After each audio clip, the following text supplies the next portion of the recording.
Quand on trouve le résultat, on est super content. Donc c'est un métier où il y a beaucoup de récompenses par rapport à la recherche qu'on fait, donc c'est vraiment chouette.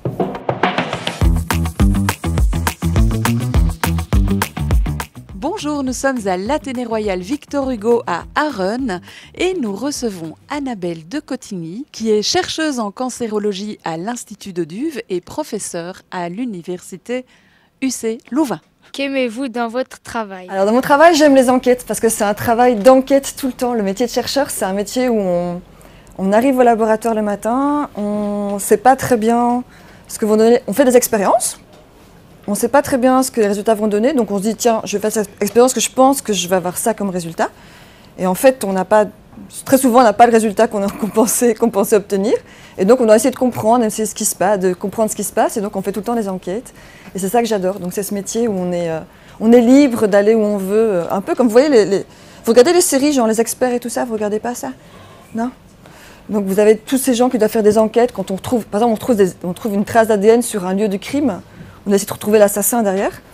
En fait, nous, c'est un petit peu ça qu'on fait, sauf qu'on ne cherche pas des assassins, mais on a un peu le même genre d'approche. On part aussi parfois d'ADN, on doit essayer de trouver ce qu'il y a derrière, et on essaie de comprendre un peu. Donc c'est vraiment tout le temps des enquêtes, et tout le temps faire fonctionner son cerveau pour essayer de trouver des explications à tout ce qu'on trouve. Et donc ça, c'est vraiment chouette. Et alors, quand on trouve le résultat, on est super content. Donc c'est un métier où il y a beaucoup de récompenses par rapport à la recherche qu'on fait, donc c'est vraiment chouette. Dans quel but faites-vous votre travail? Je le fais dans le but d'essayer d'améliorer le traitement. En particulier, ce qui m'intéresse dans mon laboratoire, c'est d'essayer de trouver des moyens de mieux soigner les enfants qui ont un cancer. Donc vous savez qu'il y a des enfants qui ont des cancers. Il y a beaucoup moins d'enfants qui ont des cancers que des adultes qui ont des cancers. En gros, il y a à peu près 250 fois plus de cancers de l'adulte que de cancers de l'enfant. Donc pour 250 adultes qui ont un cancer, il y a un enfant en Belgique. Vous voyez, donc c'est vraiment très différent, mais il y a des enfants qui ont des cancers. Est-ce que vous connaissez un enfant qui a eu un cancer ou via quelqu'un?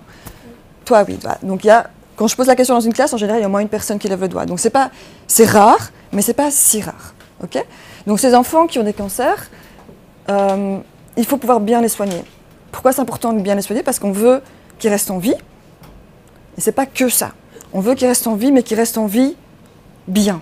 Donc qu'ils ne soient pas complètement abîmés par le cancer qu'ils ont eu.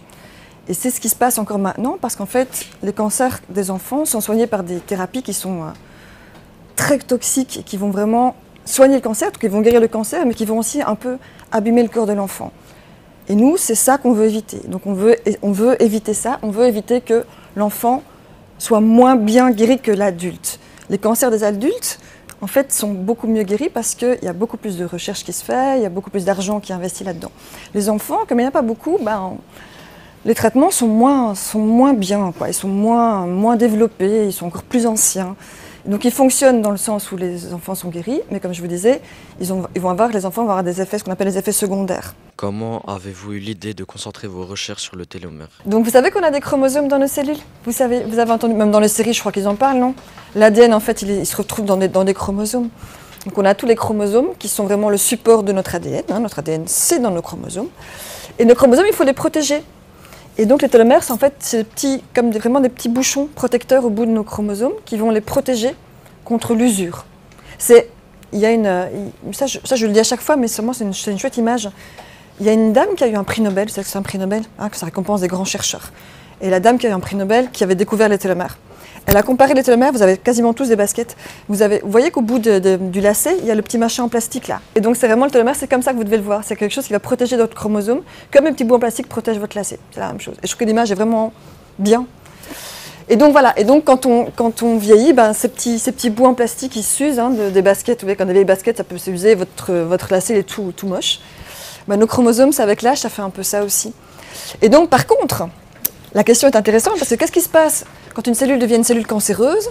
En fait, dans la cellule cancéreuse, les lacets ne s'abîment plus jamais. Elle a des lacets éternels. Donc les baskets, elles ne s'usent plus jamais. Et donc ça, en fait, elle a acquis un super pouvoir, la cellule cancéreuse, qui la rend éternelle et du coup complètement résistante à l'usure de ces télomères et de ces lacets. Et comme on sait ça, on sait qu'elle a ce pouvoir, maintenant ce qu'on veut c'est attaquer ce pouvoir. Okay, donc on veut contrecarrer et contre-attaquer et attaquer par cet angle-là. Donc c'est une des pistes qu'on a pour développer des thérapies qui soient moins toxiques. C'est vraiment d'attaquer ce super pouvoir de la cellule cancéreuse, de maintenir cet télomère en bon état. Avez-vous déjà trouvé des traitements contre certains cancers? Si oui, lesquels? Comme je disais, moi je suis pas une chimiste. Donc c'est pas moi qui vais faire les médicaments. Okay, donc moi je trouve juste dans les cellules ce qui ne va pas.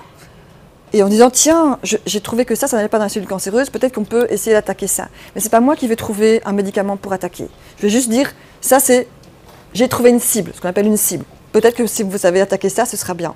Mais moi, je ne vais pas faire le médicament moi-même. Là, ce sont des chimistes et des industries qui font ça. Ce n'est pas des chercheurs dans un petit labo comme le mien qui font ça. Donc, je n'ai jamais développé quelque chose moi-même, un médicament, mais j'ai trouvé des idées pour que ça puisse être développé par après. Et voilà, c'est fini pour aujourd'hui. On se retrouve le mois prochain pour parler de dessin animé.